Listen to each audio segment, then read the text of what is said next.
how one New York City school custodian spends 4 hours of the 8-hour day he's being paid for. Cleaning up his school? No, cleaning up his yacht. This is Bob Rafsky, a 47-year-old divorced Harvard grad who has AIDS. How long are you prepared to stay under here, handcuffed to this axle? Until I feel that I'm going to lose a finger or so.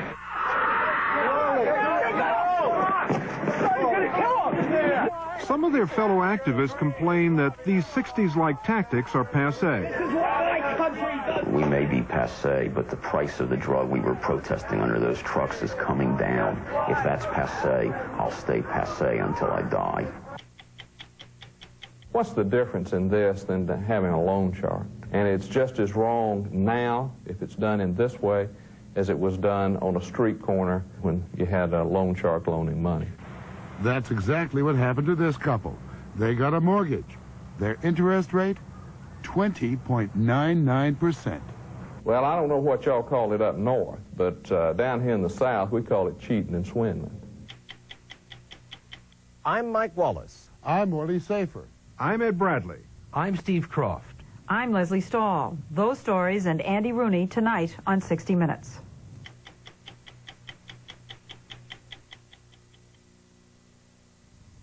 Imagine a job that pays nearly double the national average. A job where virtually no one ever checks to see when or even if you show up for work. A job where if you haven't already put your relatives on the payroll, you can get a friend across town to put them on his. If it sounds like you could clean up on a job like that, you'd be right. Just apply to the New York City Board of Education and tell them you'd like to be a school custodian. Cleaning up as a New York City school custodian doesn't mean pushing a broom. Custodians are more like building superintendents than janitors. They're responsible for keeping the school well-maintained and clean. They hire their own staff, and thanks to the work rules, even they don't have to sweep very often. New York City school custodians have a list of perks, pay, and privileges that stuns almost anyone that's visited the rundown, dirty schools that make up much of the system. This is Erasmus Hall in Brooklyn, a building where 3,000 students try to get a high school education. The Board of Education didn't want 60 Minutes taping in its school corridors, but the president of the Erasmus Hall Parents Association offered to take us and our concealed camera on a tour. Up the dirty stairwells and down hallways covered with graffiti. This is like 32 miles of the New York subways. There was peeling paint everywhere and broken drinking fountains. We've only got 2 water fountains operating in the school. Then we went into the bathrooms. There's absolutely no privacy and no facilities for cleaning yourself up appropriately. And when the sights didn't shock you, the odors did. What is the smell? We have apparently some sewage leaking underground. The odor is unbelievable. It's like living in a cesspool. And everywhere, broken windows. How long have these windows been broken? The windows have been broken for weeks. No one is claiming it's easy to maintain old and long-neglected schools, but almost everyone we talked to thought school custodians weren't doing the job as well as they should. Tell me about Mr. White, the custodian. Is he ever here? Mr. White, as I know it, and I'm here approximately every day, is here maybe a few hours a day. I've even had cleaners complain that he's seldom on the premises. On the day we waited to see Mr. White, it was after 2 p.m. when he pulled up to the school gate. He was gone by 4:15. None of this is a surprise to John Fager, chairman of the Citywide Parents Coalition. He began to get interested in the custodial system 8 years ago, when the principal of his children's school called to tell him that the cafeteria was so filthy it had been cited for a health code violation. Can you imagine 1,000 kids eating in a small cafeteria? By the end of the week, if you only scrub it once a week. They only have to scrub it once a week? They only scrub the cafeteria floor once a week. How often do they have to clean the classrooms? Every other day. Every other day? Every other day. How often do they have to mop the floors? They mop 3 times a year. You're kidding. No, they mop and wax 3 times a year. It's a basic sweeping. That's what goes on every other day. What do they do the rest of the time? No one really knows. New York Schools Chancellor Joe Fernandez is the latest in a long list of reformers who have tried to sweep away a bizarre set of contract regulations and work rules that allows the city school custodians to clean up all the way to the bank. Fernandez says it's a problem he began to deal with on his very first day on the job 2.5 years ago. I walked into my office and I saw these telephone wires that were laying around the floor all over the rug. And I asked for the custodian to come up to clean the thing, and I was told that they don't vacuum it until next week. This is off schedule. Of course, I hit the ceiling. Do the custodians paint? Yeah. However, they only can paint up to 8 feet. Some of these things I'm going to tell you are going to sound ludicrous, but it's the Why reality. 8 feet? It's a jurisdictional issue with the painters union. I want to make sure that I've got my figures right, because we've been told that the average base salary for a custodian in New York City is $58,000 a year. Yeah, that's the average, right? Which is $20,000 more than a teacher makes. Yeah, that's right. That's absolutely correct. That's one of the problems I have. That salary gap is not a problem for James Kelly, the custodian at Intermediate School 70 and the president of Local 891 of the International Union of Operating Engineers, the 1,000-member custodians local. To compare us to teachers is a very unfair comparison. Why? It's not our fault to begin with that the Board of Education does not pay its teachers enough. But I think it's unfair to compare us to teachers. First of all, we work all year round. Teachers work about half the hours we do. So just in time alone, the hours we spend in a school building versus what a teacher or anybody else in a building other than us spends, there's a big difference there. That's the justification for the $20,000 salary difference. I would say so. You think your men are underpaid? Absolutely, of course. Kelly blames the shape the schools are in on the Board of Education. He says it sets the cleaning schedule, not the union, and that custodians' work orders for major maintenance languish in the board's backed-up bureaucracy. But teachers, principals, and parents we talk to think that the custodians could be doing a lot of the work themselves. The joke among the principals is when they die and they want to come back to earth as custodians. Reincarnate as a custodian, that's not a bad idea. I often tell the story when I first got here to New York and I went to visit a school in the South Bronx. It was a very nice school, very well done, but I walked into the front door and I saw this person in a suit, shirt, and tie, and I thought it was the principal. I went over and introduced myself. It was the head custodian with his own office and everything. His own office often means his own secretary, and his own secretary often means his own wife, and an additional $25,000 to $30,000 in family income. While nepotism was banned in a rare contract reform, relatives and wives already on the payroll were grandfathered into their jobs. And today, according to school administrators, custodians simply get around the rule by hiring each other's wives. There are custodians who have other custodians' wives working for them. That's correct. Good practice? Well, it's not so easy to find capable people all the time to do a particular job, so... They hire their wives. They can hire what their you're wives. saying? They can hire their wives. So they hire someone else's wife. They hire one of their friends' wives. Almost all married women are somebody else's wife, right? It sounds like a pretty good job. Yeah, I guess if you want to make a lot of money and you want to get some of your family working and you want to have a Jeep and a lot of other perks, it's a great job. Yeah, Jeep? sort of Jeep. Yeah. The Board of Ed spends $1 million a year subsidizing the custodians' purchasing of Jeeps. Why do they need a Jeep?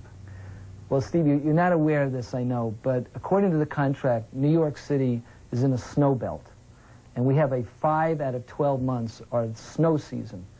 So the board spends 5/12s, buys 5/12s of the Jeep, and the custodian buys 7/12s, but after 5 years, guess who ends up owning the Jeep outright? The custodians. The custodian. Right. How much money would it cost you to get a schoolyard plowed if it snowed? If you were going to go out and hire somebody to do it? It will cost you nothing because in New York City, you wait till 3 o'clock that afternoon and it all melts. Earlier this year, Chancellor Fernandez put a hold on buying new utility vehicles, no matter what brand everybody calls them Jeeps, by insisting that custodians get his personal approval before every purchase. It's a rule the custodians union expects to overturn in arbitration. I may lose that, but at least we're fighting the good fight on this. You speak to anybody out there and they will tell you that the custodial contract has to be changed, that there are things in a custodial contract that can't stay in there any longer. Fernandez isn't the first person to say that. The Women's City Club of New York said the same thing in this report, and that was back in 1942. Over the years, the Board of Education has been unwilling to take on the politically powerful union, and local principals have been afraid to take on individual custodians who run their schools as private fiefdoms. You can go out and talk to principals, and if they're courageous enough, some of the principals will tell you is that they're afraid of giving the custodians a bad evaluation because they'll take it out on them in other ways than maintaining the building.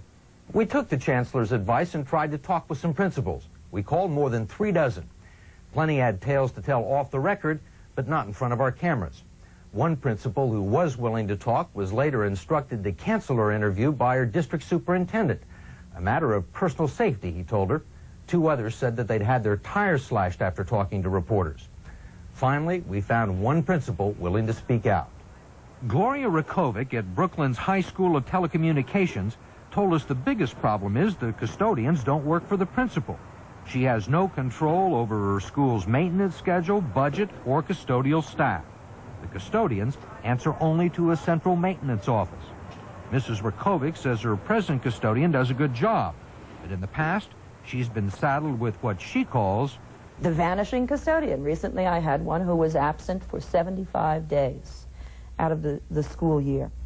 Which is what, 180 days? 180 days. So you're figuring you're almost at a 50% absentee rate. There are emergencies that happen in the building. The custodian is my technical consultant. I need that person. I depend on that person. And you had one custodian that was here barely half the time? That's right. Exactly.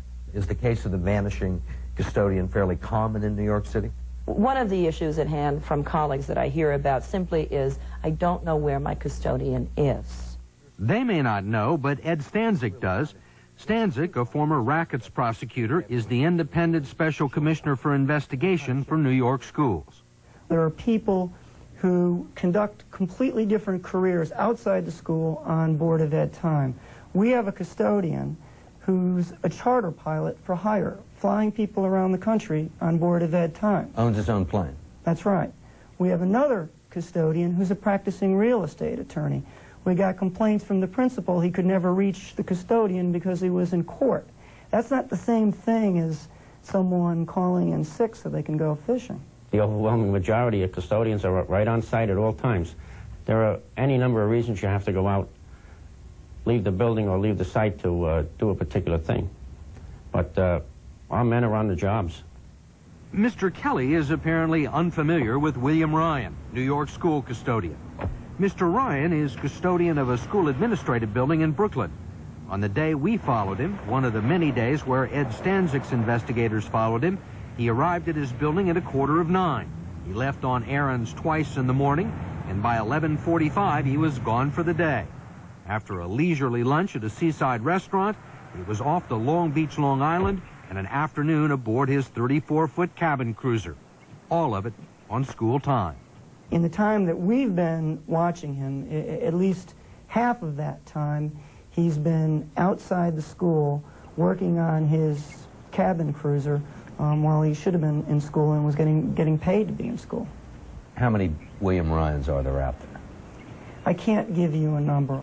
I can't tell you that there's 100 or 200 William Ryans out there. I can tell you that as we've looked at the problem both historically up to the present day, the cases that we're doing, it's a persistent enough problem that you can't just say it's a couple of bad apples.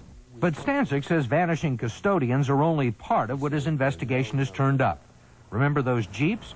Well, like everything else the custodians pay for, from floor wax to computers, the money for his salary, his workers' salaries, and his expenses comes payable to him personally.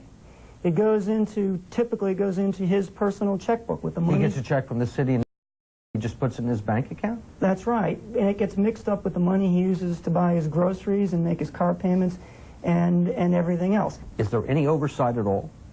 There is oversight, but a system like that has many opportunities for someone with larceny in his heart to get around the controls. In the last couple of years, you've had to cut $750 million out of your budget. You've had to do away with programs. You've had teachers' jobs on the line. Why can't you change this? It's a matter of what's in a contract and what has to be implemented. We are looking, as I said, at the entire custodial contract. I would love to be able to pay teachers what we pay custodians. Do you understand how ridiculous that sounds? Of course it's ridiculous. Of course it's ridiculous. And New York City's not alone. In many big cities across the country, more than half the school salary checks every month go to people other than teachers. In New York this week, there was a move to change that. As the result of the special commissioner's investigation, 3 school custodians, including our yachtsman, were arrested. 5 others will probably be fired.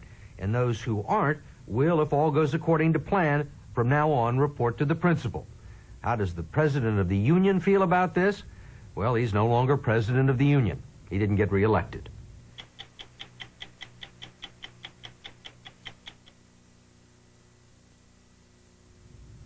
A few weeks ago on 60 Minutes, you met 2 men who worked quietly behind the scenes to persuade the government to pay more attention to people with AIDS. Tonight, meet 3 people who do much the same thing anyway, but quietly. They're members of a group called ACT UP, and they'll do anything they can to pressure anyone they think can help in the fight against AIDS. They don't care who he is. The next thing I know, one of these ACT UP groups is out saying Bush ought to change his behavior. You can't talk about it rationally. The extremes are hurting the AIDS cause. You might not like the extremes they go to, but they couldn't care less. They're angry and they're dying, and there's no cure in sight. I'm HIV positive. I'm willing to do anything I can to save my life and the lives of my friends. We're hitting a Japanese pharmaceutical company in Fort Lee, New Jersey tomorrow morning. Peter Staley is 31, single, and a former Wall Street bond dealer. He and ACT UP are planning to shut down Daiichi, a Japanese drug company. The night before, Staley alerts the media. And we hope you can get a photographer there. Yeah. Follow me. ACT UP is picking on Daiichi because some researchers have told them the company is dragging its feet developing a new AIDS drug. Daiichi says the researchers do not have good information, that the company is developing this drug as rapidly as it can. Okay. Hi, I'm with ACT UP, and we're doing an act of civil disobedience. Would you please remain calm? Tell me, but can you get in any further? Okay. Jim, it's Peter, we're in. Send all the press. 5 news organizations show up. Then it's showtime. And those of us like me who have Kaposi sarcoma are going to die because of your stupid and piggish policies, and we are here until we get arrested. So have a good day. This is Bob Rafsky, a 47-year-old divorced Harvard grad who has AIDS. The stuff on my face is Kaposi sarcoma, which is an AIDS-related cancer. There are drugs that will only attack the cancer cells for Kaposi sarcoma, and they're being developed too slowly, and Daiichi has the best one. But that drug has not proven to be effective. It looks very good in animals. It looks very good in the test tube. I am ready, willing, and able to take that drug on an experimental basis, but they won't give it to me.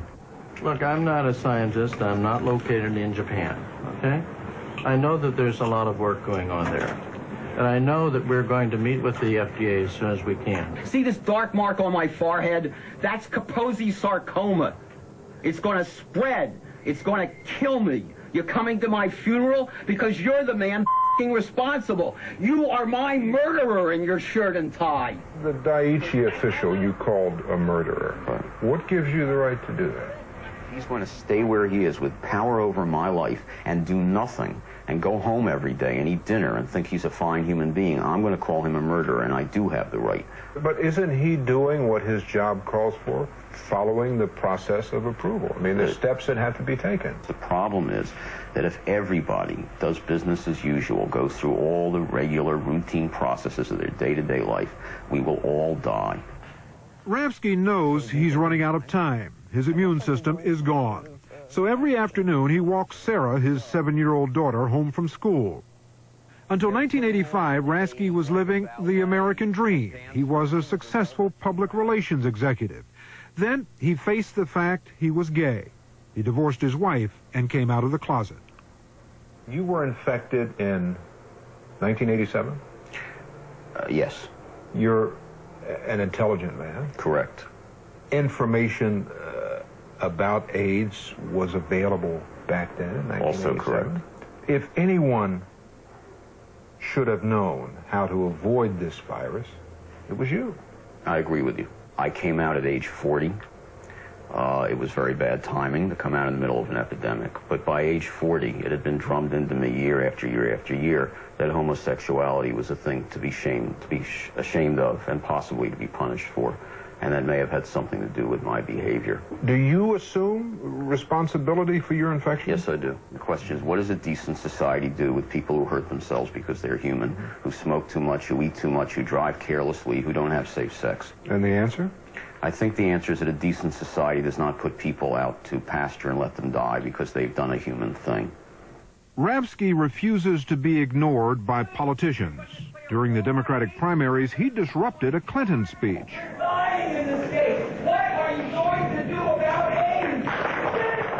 Ravsky also went with ACT UP to Washington to protest what he calls President Bush's lack of AIDS leadership. George Bush has been sitting in the White House the entire time we've been dying, 11 years. Ravsky and others chained themselves to the White House fence, calling on the government to research an AIDS cure the way it developed the atom bomb with the Manhattan Project. President Bush counters that AIDS research gets more money than cancer or heart disease. To compare us against cancer and pit us against other victims of other diseases is a sorry, sorry argument. Ravsky says what's also sorry is the abuse gay men face over AIDS. A park policeman tells Ravsky he's getting what he deserves for being gay. This man just said if I stopped taking it in the ass that I wouldn't have AIDS. That's his ignorance. This man right here. Get rid of this homophobic, ignorant. What you know about AIDS is why we're dying. Is there ever a temptation to just not fight, just to go gently? No, I do not want to go gentle into that good night. I want to fight to the last possible moment. It gives me a reason for living. Doctor's office. Hi, it's Peter Staley. For Peter Staley, this is the moment he fears most, when he calls the lab to get the T-cell count of his blood. It tells him how strong his immune system is. Peter? Yep. The blood count is okay. No change in T-cells. The beta-2 is normal. Good news. Okay. Thank you. Why is that good news? As long as I'm at a safe level with my immune system, which it is right now, and I can stay there, I'm happy. On the outside, Staley's been ACT UP's guerrilla leader, always getting arrested. But behind the scenes, he says ACT UP has made experimental drugs available faster, forced companies to cut prices, and pressured the government into consulting people with AIDS about its research. What's more important these days, the demonstrations or the work that you're doing behind the scenes? It is the fear of a demonstration that gets us through the door. Astra, a Swedish drug company with offices outside Boston, is Peter Staley's next target. Did you tell the company that you would ruin their public image if they didn't lower the price of the drug? Yes, we did. We're not going to beat around the bush. We asked them, we sat down with them, we argued with them, trying to get that price down. Do you want these drug companies to be afraid of you? It helps. Would you resort to violence? I would resort to violence at the drop of a hat if I thought it would help. ACT UP pulls in front of Astra in rented trucks, blocking employees from driving to work and pushing their demands that the company lower the price of a drug that can prevent blindness in AIDS patients. The company says it's charging so much because it needs to recover $100 million in research costs. Under these trucks, ACT UP protesters are chained so the truck can't be moved. Does doing this make it any easier for you? Yes, it does. Astra is trying to make a killing off of this epidemic. This is no longer a drug company. This is a foreign-owned criminal enterprise attempting to make a killing off of my life. How long are you prepared to stay under here, handcuffed to this axle? Until I feel that I'm going to lose a finger or toe. What's that? You in charge here? Yes, I am. You're under arrest. The police move in, first arresting ringleader Staley. We called the shots here. You're going to break my arm in a minute, buddy. And then break my arm. Then the police chief gives the order to move the truck slowly, even though the protesters are lying underneath.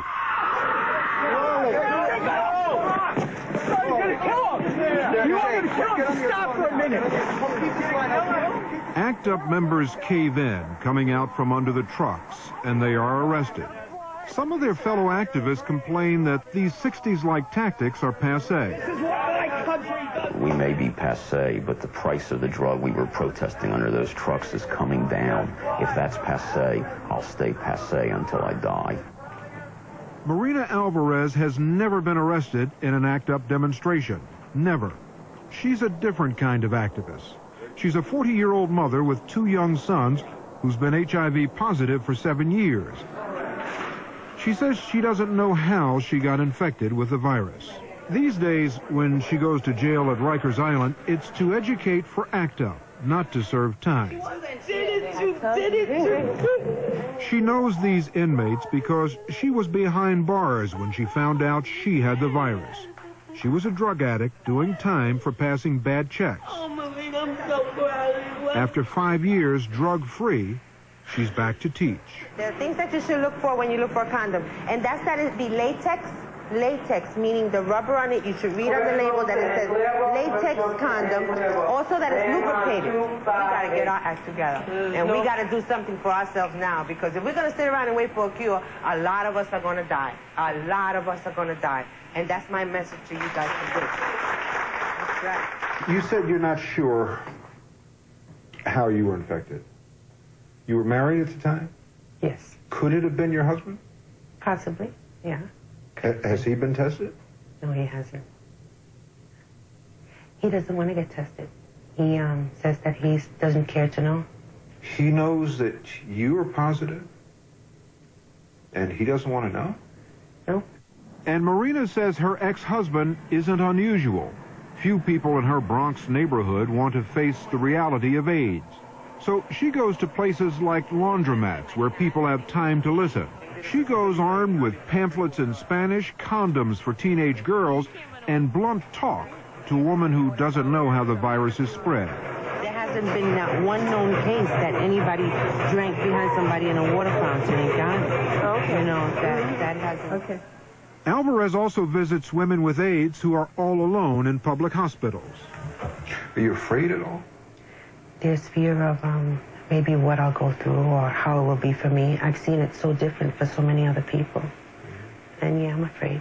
Do you think that you'll live to see a cure? No, I don't. Do you think that you'll live to see a cure? No. No. You expect to die from this?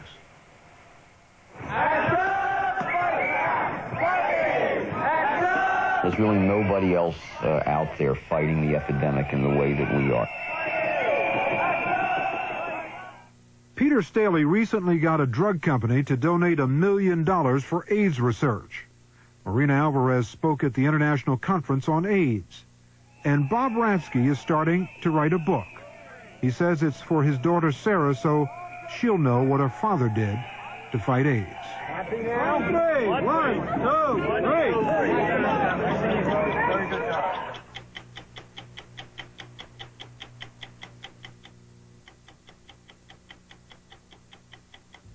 It's a matter of interest, literally a matter of interest, that's moved the Attorney General of the state of Georgia to begin a major investigation into Fleet Finance, the highly profitable subsidiary of Fleet, the 14th largest bank holding company in the country. What the Attorney General may be discovering is something that thousands of unhappy Georgia borrowers have known for a long time, that if you're poor and desperate, there's a very good chance you'll end up at the sign of the friendly sales. You can't miss them, they're everywhere. Not just in Georgia, but throughout New England. In 40 states. These sales may be sales of hope for depositors, but in Georgia, where Fleet Finance is based, more than 20,000 borrowers think those sales look more like fins, the fins of loan sharks. Craig Soares has a mortgage with Fleet. You don't miss a Fleet payment. Everyone will tell you that. What happens? Just start packing your boxes. Bottom line, pack your boxes. Everyone will tell you that. Even the brokers will tell you, now I'm getting you this deal, but don't be late. They didn't want your money, they wanted your house. They wanted our houses. Fleet Finance deals in home equity loans, loans in which a house is put up as collateral. the borrower may want the money for repairs or simply to pay off other debts. Fleet's interest rates in neighborhoods like this are way above the going rate because the borrowers are considered high risk, unable to get loans from traditional banks. And yet many of the borrowers have a lot of equity in these homes. Whatever outstanding debt there is quite small. Fleet's position has been described generally as no lose. If the homeowner pays on time, Fleet benefits from the high interest. If he doesn't and Fleet forecloses, Fleet buys the house at the foreclosure sale and resells it, often at a tidy profit. And I have named them the vulture of the mortgage world. Craig Soares and his wife were desperate when they got a $78,000 loan at a whopping 20.99% interest. What was the general mortgage rate? 8.5. 8.5. 8.5? Yeah, prime rate was 8.5. That was the prime rate. The general mortgage rate was 9.25, compared to the 20.99% Soares was paying. Is either take this or hit the door. In fact, in most of its home equity business in Georgia, Fleet itself did not make the original loans. It purchased the loans from other lenders, small companies with names like Mortgage Makers, Tower Financial Services, Georgia Mortgage, and Parkway. It's alleged that these companies existed primarily to service Fleet. Borrowers had no idea when they got the money that within days, or even hours, they'd become clients of Fleet. By the late 80s, Fleet had become the godfather of the secondary mortgage market. They prey on the emotions, they prey on the desperation, and they prey on the ignorance. Randolph Wright's is a fairly typical story. This house had been in his family for more than 20 years. He had $37,000 in equity in the house when he got a loan with Fleet at 22% interest. He fell behind and Fleet foreclosed, bought his house, and then sold it at a profit. Randolph lost the house, all of his equity, and now rents from the new owners. Randolph, his two brothers, and his mother have all had problems with Fleet. His brother Willie doesn't think this is a coincidence. I just think they just target certain people. And I just think we just happen to be of all the same kind of people that they primarily target. Homeowners, lots of equity, black. Right. And that had been turned down from a bank. And getting turned down at a traditional bank opens the door for Fleet. These people are sitting ducks for Fleet. Fleet fills the vacuum. Bill Brennan, a legal aid lawyer in Atlanta, holds a workshop once a month for prospective home buyers. We allege that they are engaging in a criminal conspiracy to take houses away from people. Brennan represents a group of homeowners who allege in lawsuits that Fleet not only violates state laws against usury, but through a network of other companies controlled by Fleet, set up what amounts to a loan shark racket. Those allegations are repeated in other suits against Fleet, plus charges of inflated lawyers' fees and closing fees. These mortgages that these companies get are immediately sold to Fleet. All or most of them are. In some cases, 99% with one company. The process begins with so-called bird dogs, men like Charles Hastings. I'm not a salaried person. I get up every day and go out and find business. He's one of a group of unregulated brokers who advertise in and cruise black neighborhoods trying to convince homeowners to borrow money. They work on commission for the small-time lenders who ultimately sell loans to Fleet. And what I'm suggesting is that these local mortgage companies and brokers are Fleet's employees. Those local mortgage companies are simply pass-through companies. The mortgages come through them to Fleet. We deny the allegations in the lawsuits that have been filed against Fleet. Terry Franzine is a staff attorney for Fleet Finance. Isn't this another language called deniability, when you have this shell company out there whose existence basically is to service you with loans? Not at all. The companies from whom we bought loans are independent companies that, Fleet has absolutely no control over them. Oh, you have enormous control over them. I don't think so. Well, if you don't like the way they work, you won't buy from them. That's very true. That's very true. That's the ultimate control. That's true. Total control over a company like Georgia Mortgage, for example. Mark Siegel, the owner, says Fleet told him precisely how to run his business. And what percentage of his loans went to Fleet? 100%. Purely and simply 100%. 100%. Probably toward the end of 1984 until maybe 1989 or 90, I'm not sure which. He says he sold Fleet over $12 million worth of loans every year for 7 years. And for each one, he got a stamp of approval from Fleet before the loan was made. Pre-approval, it's called. They would look at the cover letter, see what the loan was all about, look at the application, see if the guy, maybe how long he lived in the house, what he did for a living, self-employed or worked for somebody. And they look at the credit and then approve it either the way we wrote it up or they modify it. Attorney Roy Barnes also represents minority homeowners suing Fleet. This is so egregious, so wrong, that everybody tries to create this barrier, say, my hands are not dirty. Well, you can't be in this business, and you can't look at these loans and say that Fleet's not responsible. They had to know what was going on. They had the profits, they had the pre-approval, they had the connections, and they knew that the yields were great. Denise Wright, a loan officer at Georgia Mortgage, took her loans to Fleet for pre-approval almost every day. Did they care much about the person's credit, about the person's cash flow? I mean, I had them approved with negative cash flow. They wrote on there, negative cash flow. Approved. Approved. No lose brainer. situation. Yeah. Because if the person fails to pay off, they take the house. Simple as that. 60 Minutes and the Atlanta Legal Aid Society made a study of the lending practices of Fleet Finance in DeKalb and Fulton counties. An examination of 11,000 loans for the last 10 years showed Fleet's foreclosure rate was 8.5%, more than 11 times the national rate. What's the difference in this than having a loan shark? And it's just as wrong now, if it's done in this way, as it was done on a street corner and the newsstand when you had a loan shark loaning money. Just hours before we were scheduled to interview Fleet, the company announced a radical change in policy. From now on, Fleet would make their own loans and would no longer buy them from other lenders.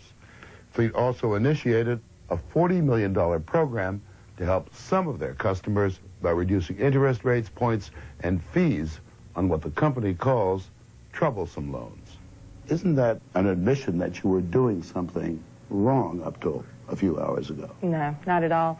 5 years ago, our senior management looked at the loans that we were purchasing and saw some things that were not illegal but were troublesome. Well, what do you mean by troublesome? For instance, the number of points which some of the lenders were charging. What sort of numbers do you mean that troubled Fleet? 10 points, 15 points. Not 18 or 30? Well, I haven't seen any that are 30. Then they must have missed the 31.5 points Raymond Bryant paid for his loan. He borrowed $11,400, but had to pay back $3,500 in various finance fees. At the end of his 15-year loan, he would have paid more than $47,000 on the $11,400 he actually got. It's loans like this that Fleet might consider troublesome. Those customers who feel that they have been harmed in some way by a loan which another lender made, Fleet is willing to rectify those harms and make sure that that customer is happy. But remember, all those loans by, quote, other lenders, unquote, were approved in advance by Fleet. You must feel that Fleet, this wonderfully sophisticated, rich company, was terribly gullible in dealing with these vicious, mean-spirited, original lenders. I mean, you don't give away $40 million because you like the community, do you? Well, that's exactly what we're doing. Because we have had complaints in the last year from customers. How many? Oh, gosh. Not many. Not many? I don't know. What Fleet Finance does know is that there are more than 20,000 plaintiffs taking part in 2 class action suits against Fleet. Lawyers handling the cases aren't impressed with Fleet's offer.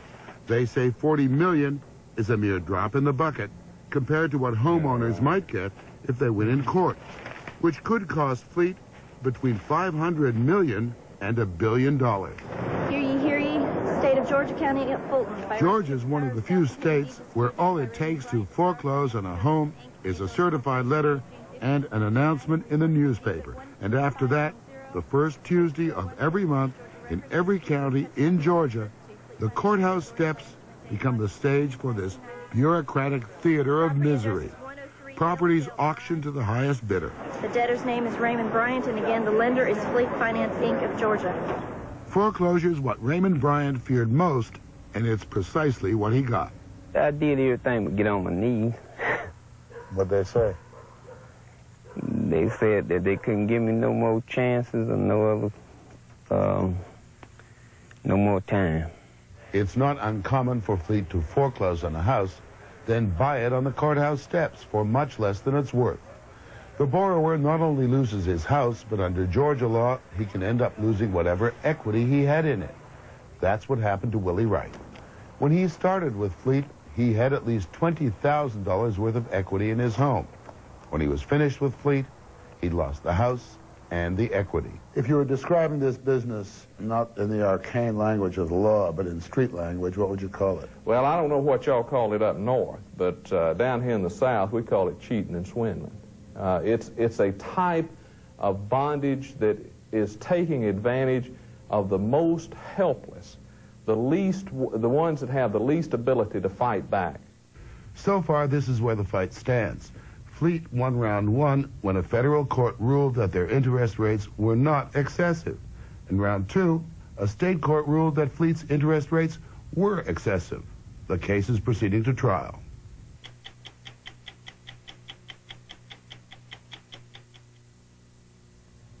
Tonight, Andy Rooney goes plum picking with Bill Clinton.